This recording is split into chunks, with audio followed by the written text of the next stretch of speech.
The most common form of despair is not being allowed to be yourself. Perhaps there is no greater pain than waking up each morning and seeing in the mirror a face you no longer recognize. When you have to hide the true voice of your soul, to smile while your heart is cracking, that is the silent yet most profound form of despair. Humans can endure poverty, loneliness, or failure, but cannot live forever in self-betrayal. Because when you lose your true self, all joy becomes fake. All success becomes empty. Imagine a flower forced to bloom in the shape of another species. It may look beautiful, but its soul is already dead. Like humans, only by daring to live authentically, to be different, to be yourself, can you truly be free. Because being yourself is not just a right, but a liberation, a sigh turning into a smile, where the heart returns to its natural rhythm. Don't fear being misunderstood when you live true to your nature. The world doesn't need another copy, it needs you, with all your unique traits, your scars, your gentle light that only you possess. When you dare to live authentically, despair will vanish like morning mist, making way for the dawn of confidence and peace. Out there is a society full of beasts in human clothing, wearing the title of human, but 9 parts beast, with only 1 part human left. You understand, don't you? It's not easy for someone to reach out and pull you up, so while your legs still work, crawl forward, even if on your knees. Out there, society is like a forest without moonlight. People don the cloak of morality and civilization, but inside, instincts and greed still growl like wild animals. Some smile to your face, but behind your back are claws. Some extend a hand, but not to help, but to push you deeper into the abyss.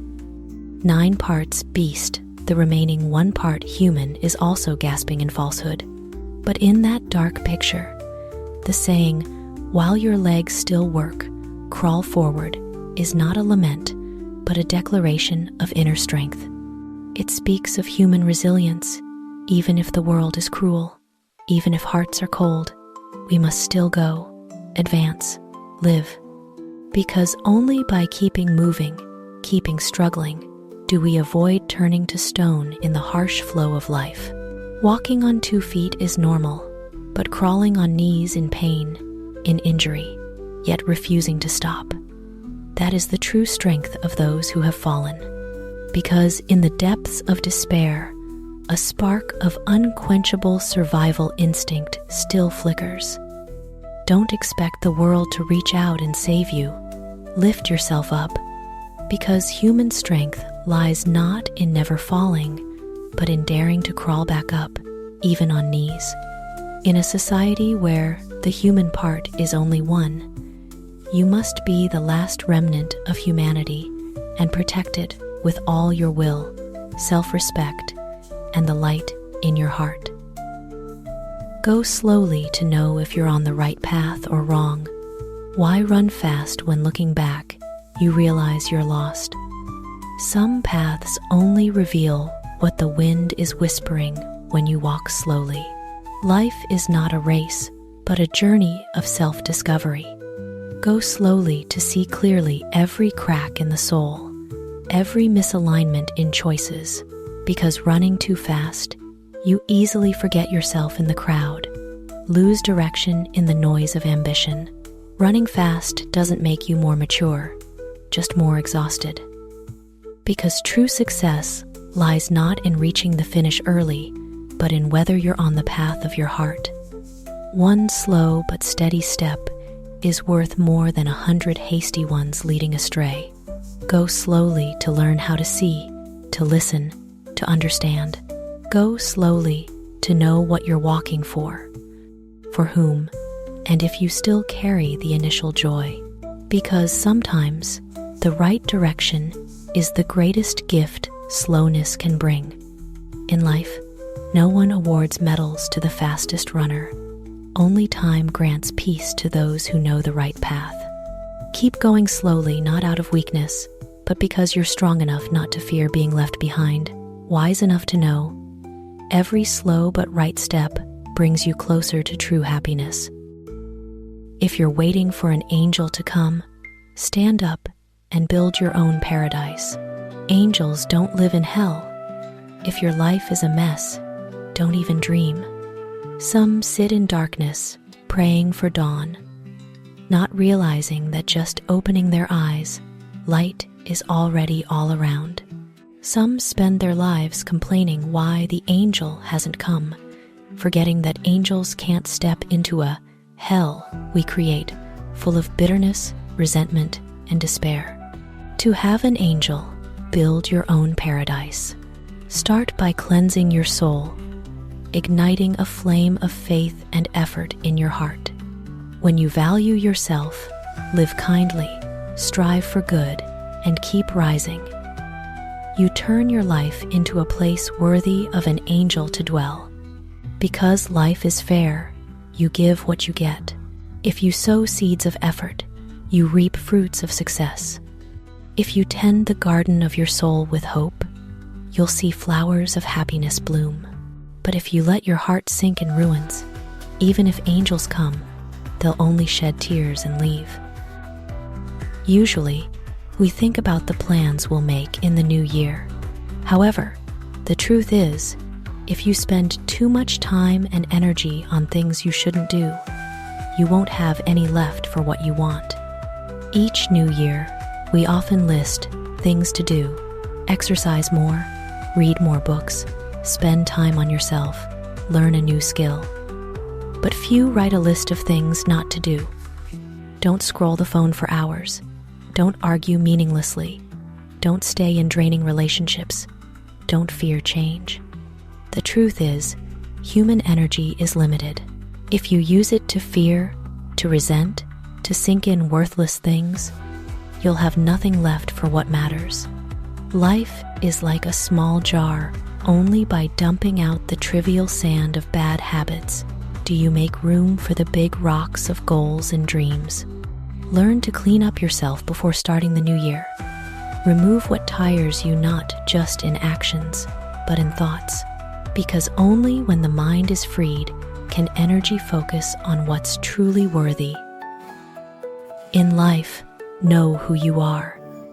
Don't spend money on a high-wattage bulb to shine on yourself, casting a huge shadow and deluding yourself into thinking you're great. In life, some love living under bright lights just so others see them shine. They buy a high-wattage bulb and shine it straight on themselves, making the shadow on the wall look massive. Then they gaze at that shadow, entranced, convincing themselves they're great. But they forget, when the light goes out, the shadow vanishes, leaving only a small, bare, lonely person with their own falsehood.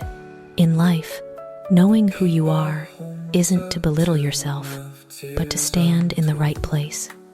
Truly great people don't need artificial light to prove it.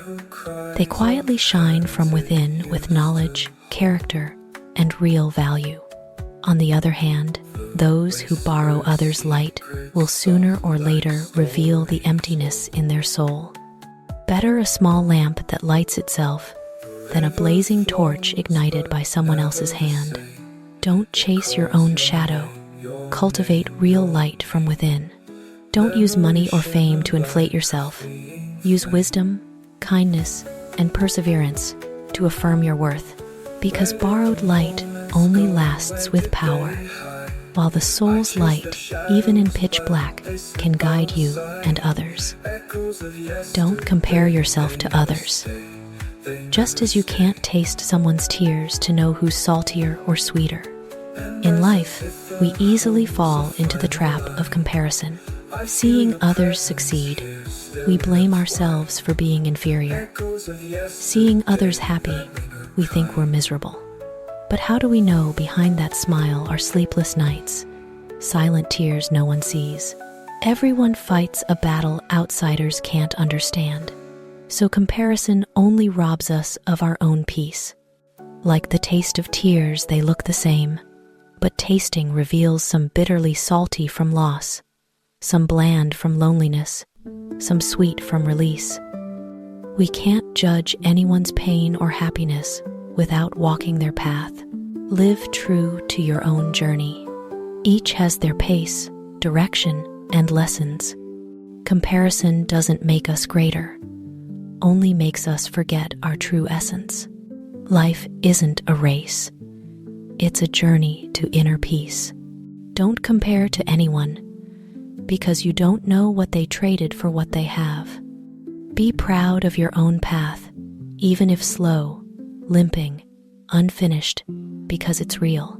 Only by stopping comparison can we taste the pure sweetness of our own life. Excessive sincerity is a crime. Excessive loyalty is foolishness. Life is inherently unfair to those who are too good. The sincere think honesty will be reciprocated, but life runs on interests, not the heart. Some take your sincerity like a free item. Use it and discard, without remorse. Then, excessive sincerity is no different from a crime, the crime of not keeping anything for yourself. And loyalty, if without wisdom, becomes a chain that binds. Loyal to a rotten person, organization, or feeling, you push yourself into the role of a manipulated pawn. They'll praise your loyalty, but in their hearts see you as naive. Thus, loyalty needs awareness, sincerity needs limits, so goodness remains light, not a fire that burns you. Remember, not everyone deserves your devotion. Some come to test, some to exploit, some to teach that goodness needs intelligence too. Sincerity isn't wrong, loyalty isn't wrong. Wrong is giving both to the wrong person, wrong place. Live well, but don't be blind. Love with the heart, but don't forget reason. Because keeping a part for yourself makes you strong enough not to be hurt by the good you once believed in. Don't listen to what they say, believe what they do. In this noisy life, people talk a lot about morals, kindness, goodness. But if you listen closely, not everyone who speaks of good lives it. Some speak like saints, but act crueler than a razor. Some promise 1,000 things, but can't do one sincerely. Learn to see with your eyes, not just hear with your ears. Ears are easily lulled by words, but eyes see what words can't hide. The sincere don't need many words. They prove it by living. They don't promise to care for you forever, but when you fall, they're the first to reach out. Words are the shell, actions the core, and only the core decides if the fruit is sweet or bitter. Don't be enchanted by sweet words. The best liars are often the sweetest talkers. 2 eyes to see more, 2 ears to hear more, but 1 mouth to speak less. In a noisy world where everyone wants to speak and show off, that saying is a wake-up call. Learn silence. Because eyes aren't just for seeing, but understanding. Ears not just for sounds, but intentions. But the mouth, if uncontrolled, can hurt others, even ruin the best things. We're born with 2 eyes to see more, 2 ears for more perspectives, but 1 mouth to remind. Speak less, understand more, is wisdom. Because those who talk too much don't listen. Those who know everything understand nothing deeply. Sometimes, silence is the language of the wise. A look, a nod, a gentle smile sometimes says more than 1,000 words. Once you share a secret with someone, it's no longer private, but public. Some things in life are like a small candle. A slight breeze can shake its light. A secret is that candle. While deep in the mind, it's a private sanctuary, a haven for thoughts not ready for the world. But once spoken, even one word, the secret grows wings, and no one controls where it flies. Sharing a secret is like releasing a leaf into a river. The current carries it to strange places, caught somewhere, but never back intact. People think, just tell one closest person, but that one has another closest, and what was private becomes everyone's story. Keeping a secret is keeping trust, one of the most fragile things humans give each other. When sharing, ask, how much do I want others to know this? Because once it leaves your lips, it's no longer yours, but public, of gossip, judgment, or sometimes understanding. Learn to be silent at the right time. Silence isn't weakness, but the strength of self-control, keeping what should be kept. Because sometimes, silence is the armor protecting your soul from needless hurt. Don't judge others by appearance. You don't know what they've been through. Some faces smile, but inside is a sky of storms. Some eyes are cold, but deep down a heart wounded so much it dares not speak. The world is colorful, people multi-layered. No eyes sharp enough to read a soul through outer layers. Judging by appearance is like reading a book cover and guessing the story. Some old, worn books hold profound wisdom. Others have dazzling covers but empty content. People are the same. Appearance is thin paint, the soul the true foundation. Everyone carries a story of loss, pain, or resilience through adversity. Meeting a grumpy person, maybe they just had a sleepless night of worry. Seeing someone silent, maybe they're holding back from breaking. No one knows how fierce the storm in another's heart is. Instead of quick judgment, choose understanding. Instead of critical eyes, look with empathy. Because sometimes, your small kindness can warm a freezing heart. Life is strange. Good deeds no one remembers. Mistakes etched for life. Life is truly a strange paradox. People quickly forget a favor, but remember a mistake forever. This saying seems simple, but holds quiet sadness about how people treat each other, biased, indifferent, sometimes too harsh. In the rush of life, we help someone, smile warmly, give good things, but one slip, one wrong word, one displeasing act, all prior good seems to vanish. People tend to remember the scratch more than the hand that soothed. Pain etches deep.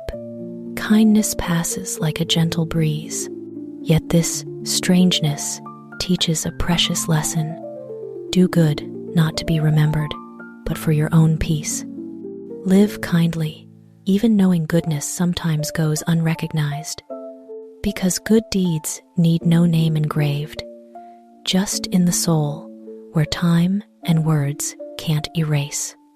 Likewise, when others err, be a bit more forgiving. We all have shadows, mistakes we want to forget. Don't etch their errors into life, because one day you might need the same forgiveness. Have you mastered yourself, solidified knowledge, fulfilled filial piety, yet suffer for others? In vast life, we often worry about others who hurt us, who we miss, who keep us awake. Forgetting what matters most is whether we've improved. Suffering for others is sometimes a sign of a soul not yet strong. When knowledge lacks, filial piety incomplete. Self-reliance, shaky sadness for someone is just wasted precious energy. Instead of tears for the unworthy, why not read a page, do a good deed, or smile at parents? Because true happiness comes not from being loved, but from enough knowledge, strength, kindness to love yourself.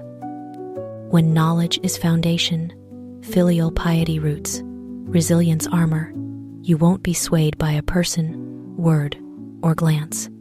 Invest in wisdom and character before emotions. Make yourself worthy. So if you love, it's between two strong souls, not the clinging of a weak heart. God gave men eyes to admire beautiful women and gave women foolish heads to love men. Men, by this saying, are given eyes by creation to behold beauty, curves, smiles, glances of women. Beauty to them is magic, making reason. Take a break. They reason well, calculate shrewdly, but before a woman who stirs the heart, logic becomes meaningless. Women are given a head the author mocks as foolish, not stupid, but loving with heart more than reason. Women love without reason, without weighing gain or loss.